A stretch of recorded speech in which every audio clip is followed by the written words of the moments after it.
สำเร็จไปอย่างจบงามกับงานเทศกาลอาหารสมองครั้งที่2ในหัวข้อปลูกฝังการอ่านตั้งแต่เยาว์วัยปีนี้มี21ท่านจากภาคส่วนหัวหน่วยธุรกิจและคณะวิชาต่างๆเข้าร่วมวางแสดงถึงจะบ่หลายเท่าปีกายแต่ก็มีผู้คนเข้าร่วมอย่างฟุดฟื้นโดยเฉพาะแม่นักเรียนนักศึกษามหาวิทยาลัยแห่งชาติงานเทศกาลอาหารสมองครั้งนี้เฮ็ดให้ผู้เข้าร่วมได้พบกับกิจกรรมและปลื้มต่างๆทั้งของลาวและต่างประเทศงานนี้ได้ช่วยส่งเสริมทั้งนักเขียนนักอ่านนักประพันธ์และผู้สนใจใฝ่รู้ได้มีโอกาสพบปะโอ้ลมเสวนาแลกเปลี่ยนความรู้ในหัวข้อต่างๆเฮามาฟังความคิดเห็นจากผู้คนที่มาร่วมงานนำกันว่าพวกเขาคิดแนวใดกับงานครั้งนี้เทศกาลอาหารสมองก็เป็นผลดีทั้งสองฝ่ายเนาะทั้งผู้อ่านและผู้เขียนก็เป็นโอกาสดีในการมาบางแสดงผลงานของตัวเองโดยกับกระตุ้นให้เฮาอยากเขียนหลายขึ้นว่าแล้วก็คือเป็นส่วนรวมของอาหารสมองแล้วเนาะเป็นงานที่ว่าบ่ได้ว่าประเทศลาวซึ่งว่าจะมีบ่อนเดียวเนาะสำหรับงานเทศกาลอาหารสมองครั้งที่2นี่มันเป็นเหมือนกระบอกเสียงนั่นแหละช่วยให้สังคมรับรู้แล้วก็หันหน้าเข้ามาสู่การอ่านหลายขึ้นและที่สำคัญก็คือช่วยให้นักเขียนรุ่นใหม่มีแรงบันดาลใจหลายขึ้นเพราะว่างานนี้เป็นงานที่สนับสนุนทั้งนักเขียนและก็นักอ่านดังนั้นงานนี้จึงเป็นส่วนที่สำคัญที่จะเฮ็ดให้นักเขียนเฮาพัฒนาขึ้นเนื่องจากรับรู้ว่านักอ่านเพิ่มขึ้นหลายเนาะ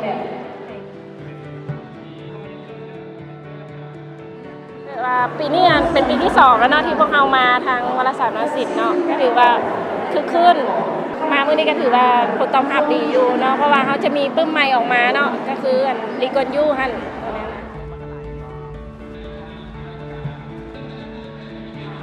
การจัดงานนี่ก็เฮ็ดให้เพื่อว่าบรร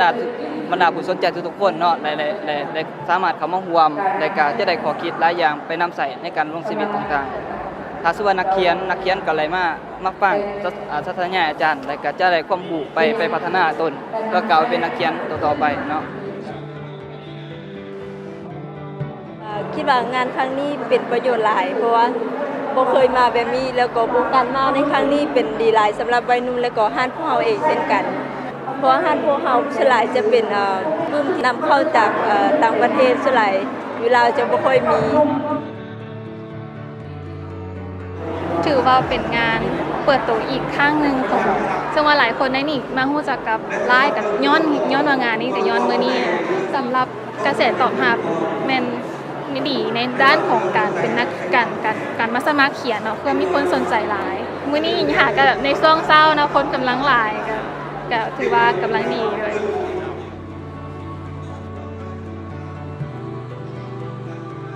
แม่นบอลนึงที่ว่าเฮ็ดให้คนที่มาอ่านและคนที่อยากแชร์ปึ้มหลายๆอันมาอยู่ในร่วมกันในงานนี้ได้แล้วก็ได้พบทั้งหลายๆนักเขียนถือว่างานนี้ช่วยให้ทุกภาคส่วนเข้ามาอยู่รวมกันได้นะ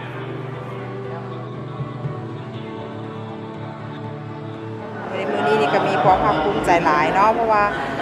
มันมีผลการตอบสนองเช่นว่านักเรียนนักศึกษาเพิ่นให้ความสนใจหลายเนาะการยอดขายของเขามื้อนี้ก็ค่อนข้างว่าพอใจสมควรสำหรับปีนี้รู้สึกว่าคึกคืนแล้วก็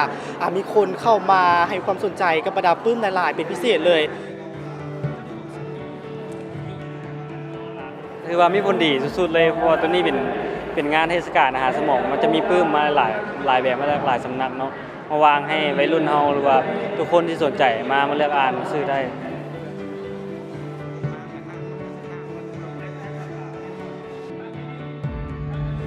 โอ้สุดยอดเข้ามาก็มี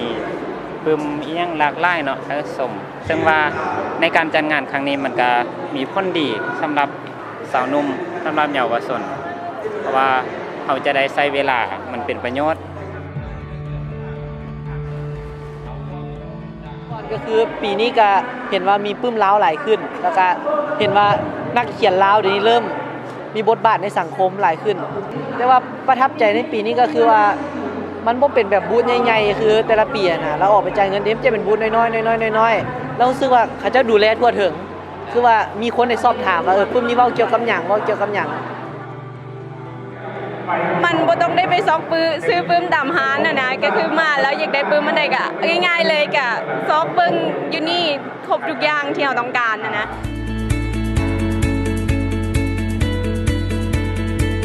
มางานนี้ปึ้มกับราคาถึกเนาะมันมีส่วนลดหรือแล้วก็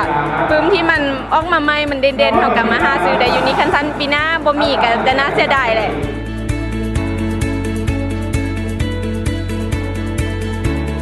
อยากให้มีครั้งต่อไปเนาะแน่นอนอยากให้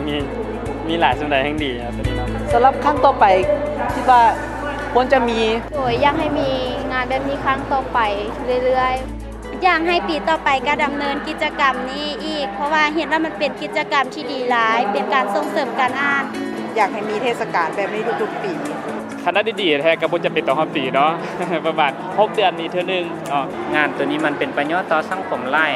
แน่นอนว่าในนามข้าน้อยนี่อยากให้มีครั้งต่อไปแล้วครั้งต่อๆไปอีกมันมีประโยชน์หลายมันจะเป็นการส่งเสริมให้ไทยวัยรุ่นเฮานี้ขยันในการอ่านปึมในการค้นคว้าในการศึกษาทำเรียน